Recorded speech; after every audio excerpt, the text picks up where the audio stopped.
SCP-004, the 12 rusty keys in the door. Object Class, Euclid. Special Containment Procedures. When handling items SCP-004, 2 through SCP-004, 13. Proper procedure is vital. The items are not permitted to be moved off-site, unless accompanied by 2 Level 4 security personnel. Under no circumstances should any other component of SCP-004 be taken through SCP-004. 1. The effects of doing so are as yet unknown, and the current cost of experimentation makes further research impractical. Should any of the objects contained within SCP-004, 1 breach containment, or the facility be breached, the keys must be brought inside, and the door closed prior to activation of Site-62's on-site warhead.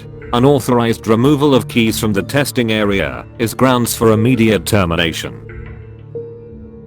Level 1 clearance is required for basic access to SCP-004. 1. Level 4 clearance is required for use of SCP-004-2-13. Description: SCP-004 consists of an old wooden barn door, SCP-004, 1, and a set of 12 rusted steel keys, SCP-004, 2 through SCP-004, 13. The door itself is the entrance to an abandoned factory inn. Data expunged. Chronological history. The 7th of February 1949, a group of 3 juveniles trespassing on federal property near Data expunged find the door. According to their testimony, they found a set of rusted keys in an iron lockbox and determined what door the keys unlock. The juveniles are taken into custody after they contact Sheriff Data expunged when one of their friends, SCP-004, CAS-01, goes missing. The 7th of March 1949, local authorities find the severed right hand of SCP-004 CAS-01 8 km from SCP-004-1. Other parts of SCP-004 CAS-01's body are found scattered as far as 32 km from the factory. Under interrogation, the apprehended juveniles tell authorities that upon opening the door with one of the keys, SCP-004 CAS-01 was torn into several pieces, each of which disappeared. At this point, the SCP Foundation takes over the investigation. The 7th of April 1949, SCP Agent Data expunged obtains the keys from the local authorities to begin testing.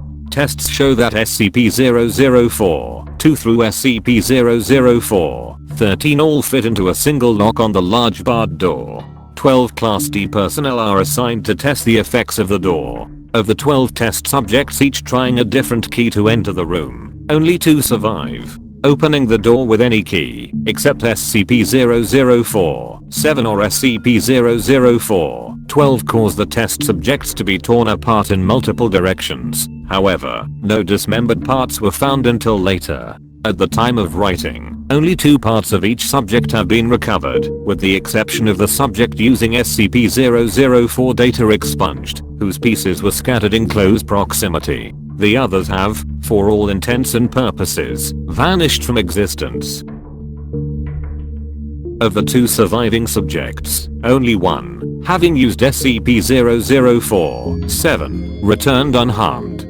The other came back in a near catatonic state, able only to remove himself from the room, and then collapse on the floor, and had to be restrained to prevent him from gouging out his eyes. See Appendix A, Mental Health Effects of SCP-004. The subject using SCP-004, 7 said that he had entered a large room, impossibly big for the size of the attached building. After his exit, SCP-004, 1 was propped open and an armed squad of Level 3 personnel entered. The size of the room is impossible to measure, and the door frame and the individuals in the room are the only part of the room that can be felt or illuminated. The 16th of July 1949, the juvenile suspects and Sheriff Data expunged are terminated.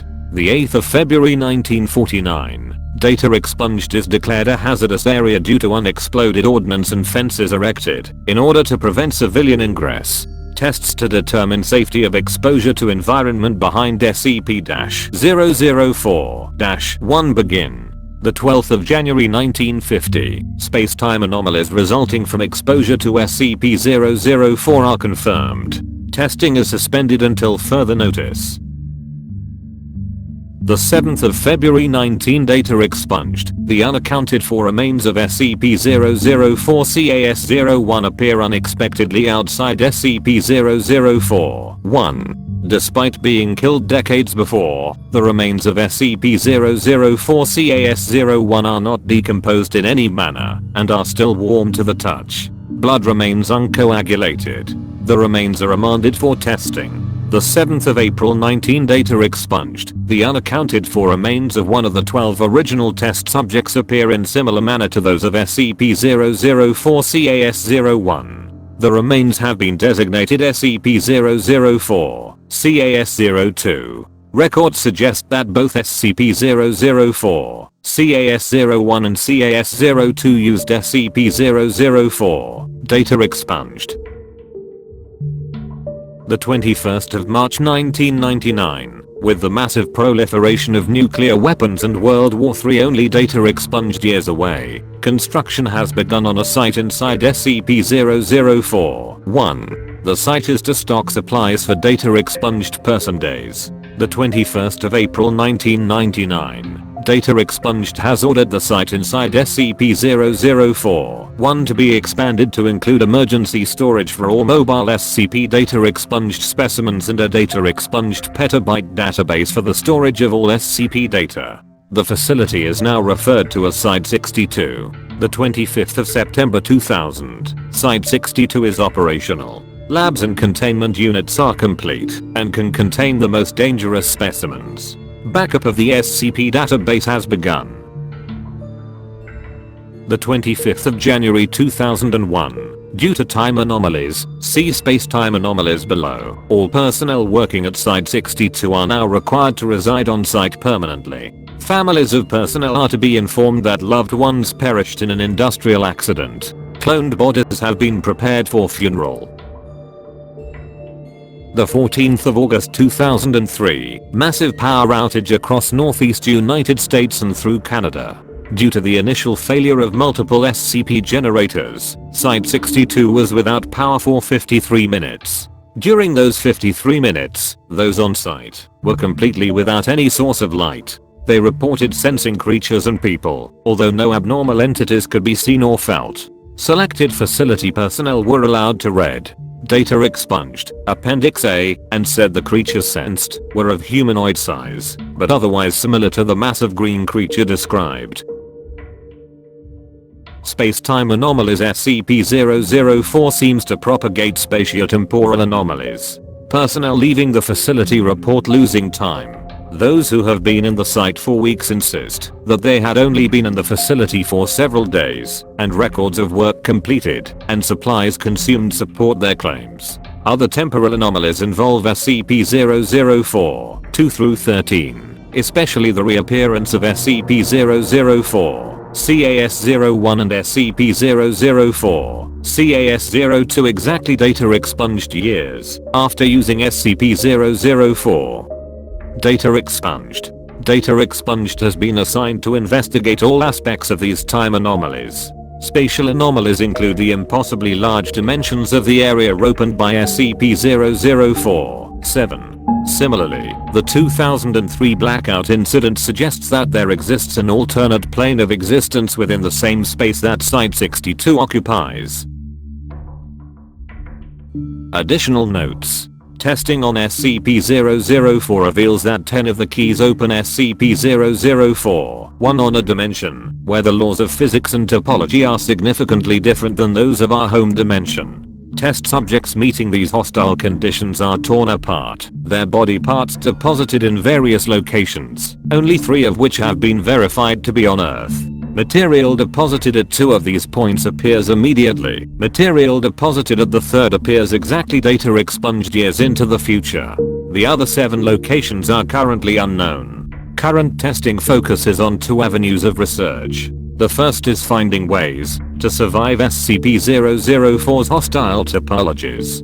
The second, data expunged, suggests that SCP-004, 2 through 13, may open doors other than SCP-004, 1. Appendix A, Mental Health Effects of SCP-004, 12. All Class D personnel using SCP-004, 12 return in a catatonic state, unable to speak. Some may have enough energy left to try to claw out their eyes. Of the 16 subjects, only 4 have survived. Only 1 has regained speech. Following long-term psychotherapy, he was able to tell the psychiatrist that he saw a massive green creature, so large that much of its body extended beyond his field of view. He reported innate fear and sudden recognition, as if it was something buried deep in his primal fears, and forced implantation of incomprehensible memories.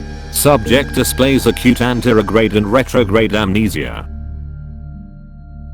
Appendix B, Additional Information Item Number, SCP-004, 14 Date of Discovery.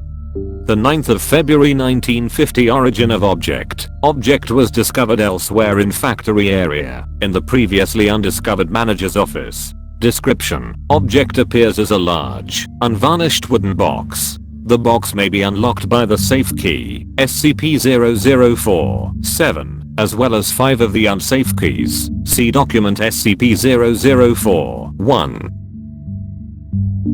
Upon unlocking SCP-004, 14 with SCP-004, 7, the box opens automatically on hinges. The volume of the space inside is precisely 5 times greater than the outer dimensions imply. Items placed within, while the lid remains open, do not affect the weight or any other properties of the box. When the lid is closed and locked, however, all items inside vanish irretrievably. Personnel locked inside the box are also irretrievable, although losing personnel in this fashion appears to affect significantly the dreams experienced by data expunged. End of file.